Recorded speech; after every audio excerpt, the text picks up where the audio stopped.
Hello everyone, good morning from Bolivia. Okay, nawala na yung ating nawala na ang ating introduction. Nawala na ang introduction kasi umagang-umaga pa. Okay, well anyway, kamusta na po kayong lahat? Sana kayo ay nasa mabuting kalagayan ngayon dyan, kung saan man kayo sa buong panig ng mundo. Okay. Well anyway, today is Tuesday and it's a little bit cold. Parang 11 degrees kami ngayon.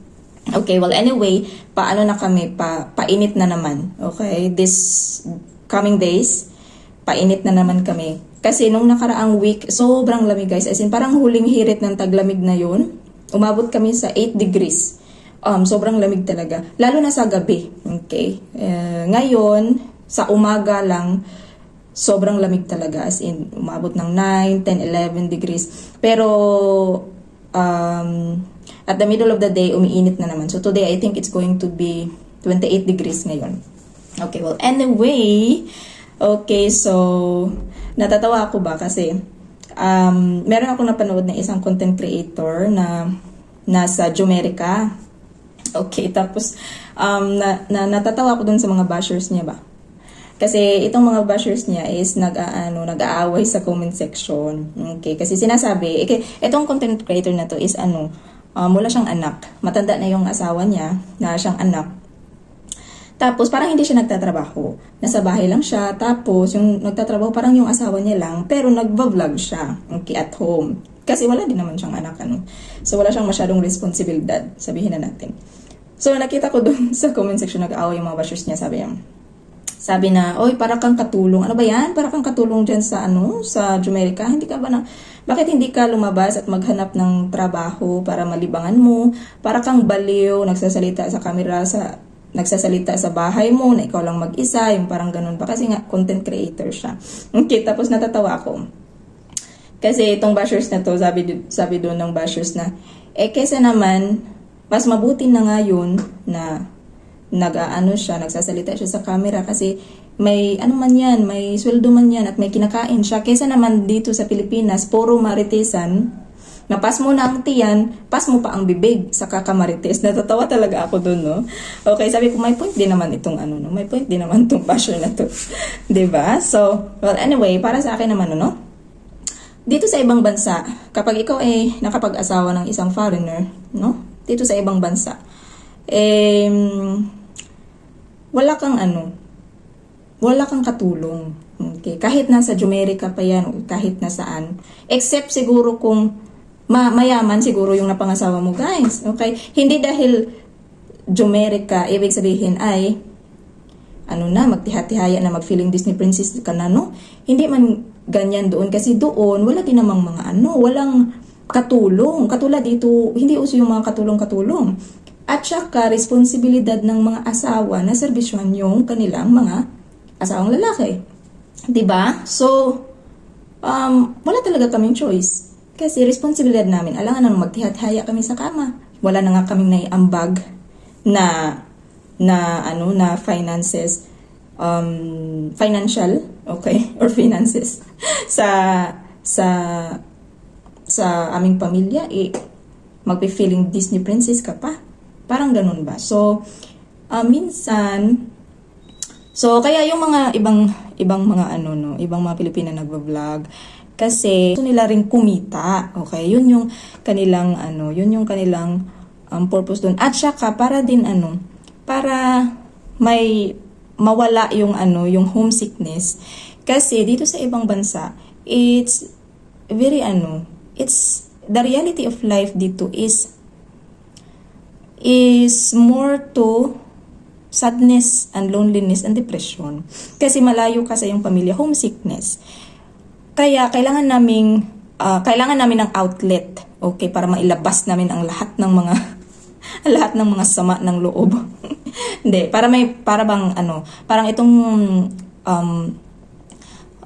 pagba-vlog is our outlet to show the reality of life dito sa ibang bansa para mabawasan yung homesickness namin, yung kalungkutan namin na nararamdaman kasi malayo kami sa aming pamilya. Okay, hindi lang naman ito dahil gusto niyong kumita ng maraming pera, yung ganun. Hindi ho, okay? This is just like is an outlet lamang namin mga Pilipina okay, na nasa ibang bansa na malayo sa pamilya namin. Kasi hindi naman sa lahat ng oras o sa lahat ng panahon ay nakakausap namin yung mga pamilya namin sa Pilipinas kasi magkaiba yung time zones natin. So, minsan hindi kasi natin naiintindihan yung isang bagay unless tayo mismo yung nakaka-experience nun. So, yung mga tao sa Pilipinas na hindi nakapag-abroad, ay yung mga tao talaga na usually maraming mga sinasabi na hindi magaganda kasi hindi nila naranasan kung ano ba yung totoong buhay sa ibang bansa. Katulad ng iba na nagagalit kapag yung OFW hindi nakapagbigay, yung OFW hindi nakapag anong tawag dito hindi pumayag na hiraman ng pera o ganun. Kasi yung buhay ng mga OFW sa ibang bansa is hindi basta-basta. Malayo sa pamilya, kalungkutan. Siguro yung iba, definitely sa mga nakikita natin sa TV, no, minamaltrato. Yung iba, walang kinakain. Yung iba, mapasmo pa. Okay, nagkasakit. Kasi trabaho ng trabaho. Yes, meron silang kinikitang pera. Pero hindi mapapantayan ng kahit anong pera yung kalungkutan sa pamilya mo. Ganon. So, sana ay maintindihan nyo kung bakit yung ibang mga yung mga ibang mga Pilipina ay ganun. Okay, yung ibang mga tao ay ganun. Okay, lalo na yung mga OFW. Intindihin nyo naman kasi hindi basta-basta yung pinagdaanan nila sa kanilang trabaho para lang makaipon ng pera, ng ganun. So, kami naman, okay, baka may magsabi, OFW ka ba? Parang ganun. So, for me, no, this is only for my own opinion. I considered myself as an OFW kasi Philippine passport holders pa lang ako. Okay, hindi ko change yung aking nationality. So, para sa akin, I considered myself as an OFW. Pero, OFW na nagpamilya dito sa ibang bansa. Okay? OFW na walang sweldo. Yung parang ganun. Okay? So, wala namang problema sa akin yung ganun. Wala namang problema kung magiging OFW o kung ano bang tawag sa amin dito. Okay? So, anyway, tapos meron pang isang anong tawag dito, vlogger na siya ba? Binaba siya. Kasi nga daw, hindi siya nagme-makeup sa harap ng camera. Binaba siya dahil sa mga anak niya, kung paano kumain, ganun. Hanggang sa umabot talaga sa punto na umiyak talaga siya sa harap ng camera. Kasi siguro, nasasaktan siya, lalo na dahil na yung mga anak niya. Nababash yung mga anak niya. And para bang naku-question yung pagiging ina niya.